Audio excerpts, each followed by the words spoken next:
باللہ من الشیطان اللعین الرجیم بسم اللہ الرحمن الرحیم وصلی اللہ علی محمد وآل بیتہ الطیبین الطاہرین المعصومین۔ بارگاہ ملکوتی امیر المومنین صلوات اللہ وسلامہ علیہ سے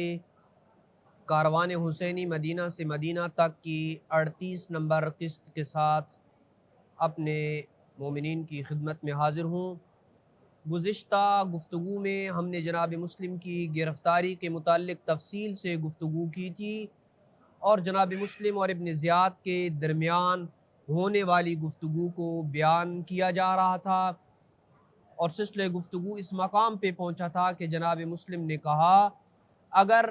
ابن زیاد تو نے مجھے قتل ہی کرنا ہے تو کوئی بندہ میری وصیت سنے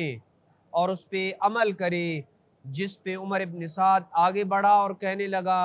اے مسلم اپنی وصیت مجھے بتاؤ۔ جناب مسلم نے کہا میں تمہیں تقوی الہی کی وصیت کرتا ہوں اور میری ایک حاجت ہے، اور وہ یہ کہ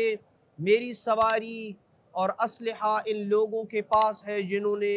مجھ سے میری سواری اور اسلحہ چھین لیا ہے، اسے فروخت کر کے میرا قرض ادا کر دینا جو 700 درہم میں نے کوفہ میں کسی سے لیا تھا، اور اگر یہ فاسق مجھے قتل کرے تو میری لاش کو اس سے لے کے دفن کر دینا۔ اور تیسری سب سے اہم وصیت یہ تھی کہ اے عمر ابن سعد حسین ابن علی کو خط لے کر کوفہ آنے سے روک دینا اور میری شہادت کی اطلاع دے دینا۔ عمر ابن سعد نے فوراً ابن زیاد کو مسلم کی تینوں باتیں بتا دیں، جنہیں سن کر ابن زیاد نے کہا جہاں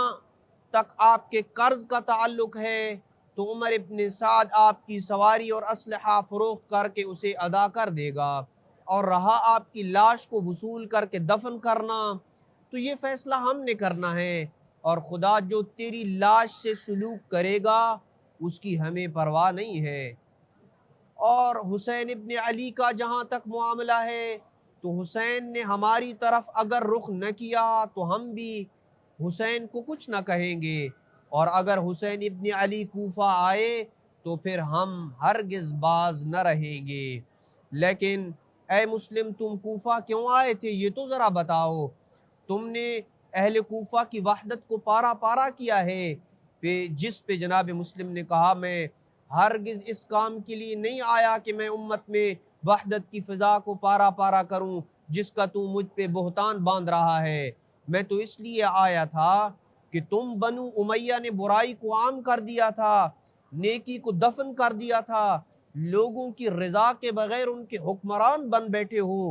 حکم الہی کے علاوہ کسی اور ہی چیز کا لوگوں کو پابند بنا دیا ہے۔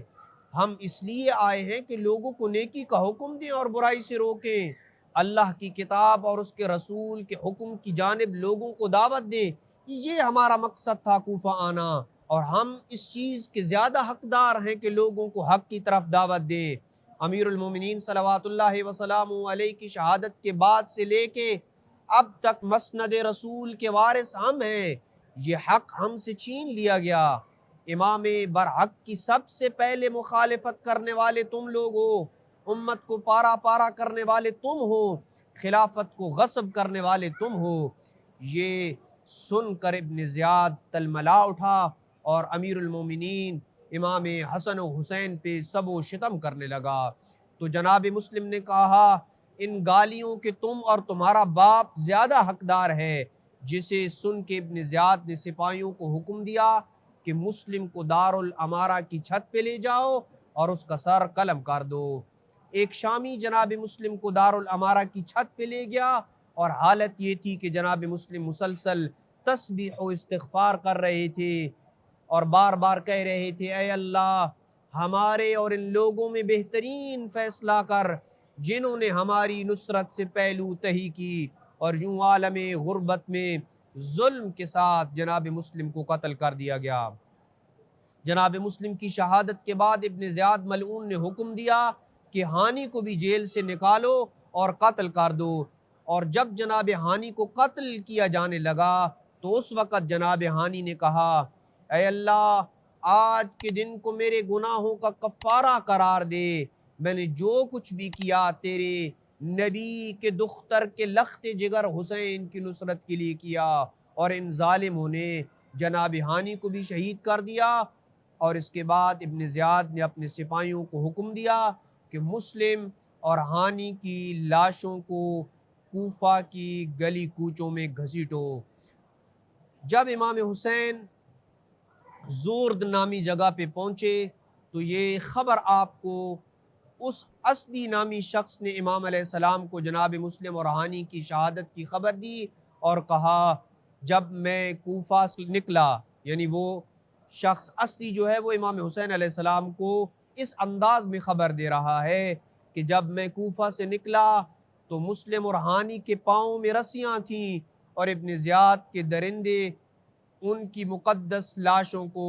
گھسیٹ رہے تھے۔ اور ادھر کوفے میں اس فعل شنیع کے بعد ابن زیاد ملعون نے جناب مسلم کی تحریک کے ایک ایک فرد کو اپنے ظلم کا نشانہ بنانا شروع کر دیا۔ کئی افراد کو قتل کیا، کچھ کو گرفتار کر کے جیل میں ڈال دیا، جن میں جناب مختار ثقفی بھی شامل تھے۔ اور اس کے بعد ابن زیاد نے کوفہ کی ایک مفصل اور تفصیلی رپورٹ تیار کر کے یزید کی طرف ایک خط لکھا، جس میں لکھا کہ اے یزید، مسلم ابن عقیل نے ہانی بن عروہ کے گھر پناہ لی تھی۔ میں نے اپنے جاسوس چھوڑ کے مسلم کا ٹھکانہ معلوم کیا اور پھر دونوں کی گردنیں اڑا دی، اور مسلم اور ہانی کے سر آپ کی طرف روانہ کر رہا ہوں، جبکہ مزید تفصیل میرے قاصدوں سے پوچھ لینا۔ اگر تم پوچھنا چاہو تو میرے قاصد تمہیں ساری بات سچ سچ بتا دیں گے، والسلام۔ یہ وہ خط تھا جو ابن زیاد نے یزید کی طرف لکھا۔ جب یزید کو ابن زیاد کا یہ خط موصول ہوا تو اس نے اسے جواب میں لکھا کہ تم ویسے ہی ہو جیسے میں چاہتا ہوں۔ اے ابن زیاد، تم نے بہت ہی مضبوط کام کیا ہے اور بہادری کے جوہر دکھائے ہیں۔ مجھے اب تیرے علاوہ کسی کی ضرورت نہیں، تم ہی کوفہ کے اہل ہو۔ تم نے میرے گمان کو سچ کر دکھایا ہے۔ میں نے تیرے قاصدوں سے ساری تفصیلات پوچھی ہیں، جو تم نے خط میں لکھا ہے واقعاً ایسا ہی ہے۔ مجھے یہ بھی خبر ملی ہے کہ حسین ابن علی عازم عراق ہیں، اس لیے ہوشیار رہو، چوکنے رہو، کوفہ کے بارڈر پہ کڑی نگاہیں رکھنا، ہر خبر سے مجھے آگاہ کرتے رہنا، والسلام۔ بعض مورخین جیسے تاریخ یعقوبی، العقد الفرید، مثیر الاحزان اور انصاب الاشراف کے مؤلفین نے لکھا ہے کہ یزید نے اس خط میں ابن زیاد کو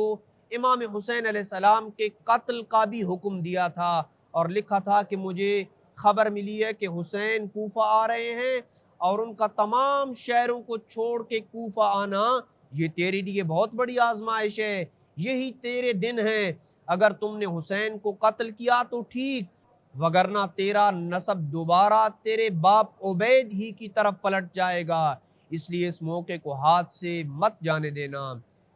شیخ مفید علیہ الرحمٰن نے بھی لکھا ہے کہ جب عبید اللہ ابن زیاد کو خبر ملی